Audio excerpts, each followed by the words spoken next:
Hello friends, how are you all? Welcome to my channel, Nature at the Very Core of Science. We knew about Caesar yesterday. I think I will just continue that history series. It's fun. So today I have chosen my topic as Cleopatra, the wily queen of Egypt. So there is a very renowned quote about Cleopatra. To know her was to be touched with an irresistible charm. Her form, the persuasiveness of her conversation, and her delightful behavior, all this produced a blend of magic.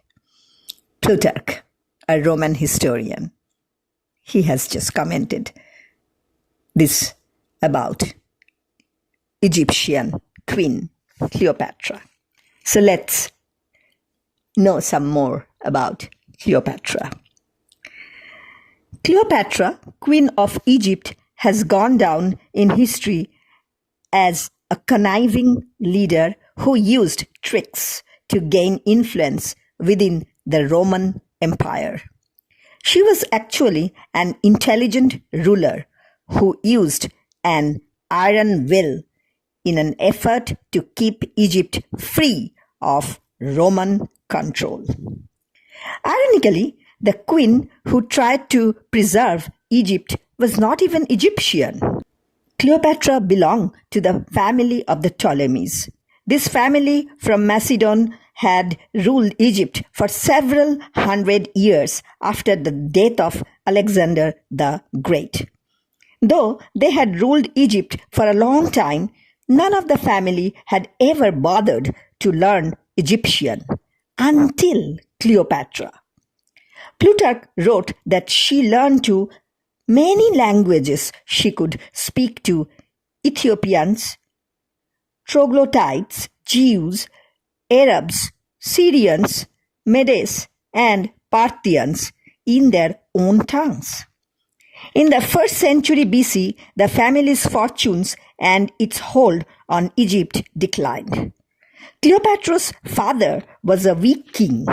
He showed more interest in music than in running his kingdom, leading the people to nickname him the flute player. He feared that Rome would seize Egypt, an attractive place because of its abundance of farmland.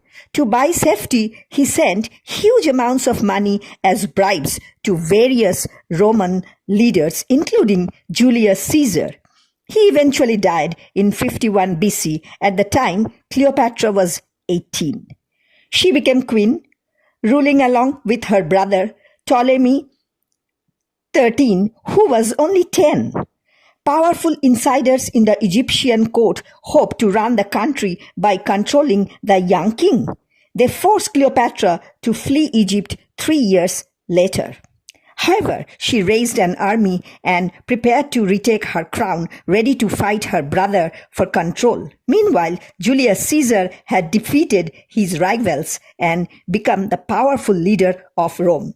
When Caesar came to Egypt to settle the issue of the throne, Cleopatra seized her chance to argue her case. She had herself wrapped in a rug and carried to Caesar so she could speak to him directly. Impressed by her clever and bold act, Caesar agreed to back her rather than her brother. Caesar and Cleopatra also began a relationship. They may have loved one another, but one historian cautioned, it must always be borne in mind that both of them were ruthless and devious politicians. Later, she had a son that was Caesar's. He was named Caesarion. Cleopatra's brother died fighting Caesar's army, and in 47 BC, she was back on the throne.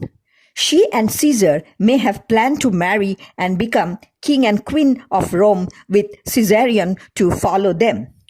In 44 BC, however, those hopes were destroyed. Caesar was assassinated by senators who wished to restore the Roman Republic. Cleopatra in Rome at the time decided it was wise to return to Egypt. Caesar's heir, Octavian, and his friend Mark Antony began to rule Rome together. The two leaders had an uneasy alliance, however. Each tried to outfox the other in order to gain control of the Roman government. Cleopatra enchanted Antony as she had Caesar by 37 BC. Antony had dismissed his wife, married Cleopatra, and recognized her two children as his own. He also gave large amounts of land to her, restoring Cyprus and Lebanon to Egypt. The wife that Antony rejected, however, was the sister of Octavian. These drove a wedge between the former allies. With Cleopatra's wealth, Antony rebuilt his army and navy. In 31 BC, his forces met Octavian's in battle to decide who would control Rome, and thus the Mediterranean. Octavian won, and Cleopatra and Antony escaped back to Egypt. Octavian, though, brought his armies there the following year. Trapped and unable to win, Antony committed suicide. Cleopatra pleaded with Octavian to allow her to retire and make Caesarion king of Egypt. Octavian refused, and she too committed suicide. Soon after, Octavian had Caesarion killed.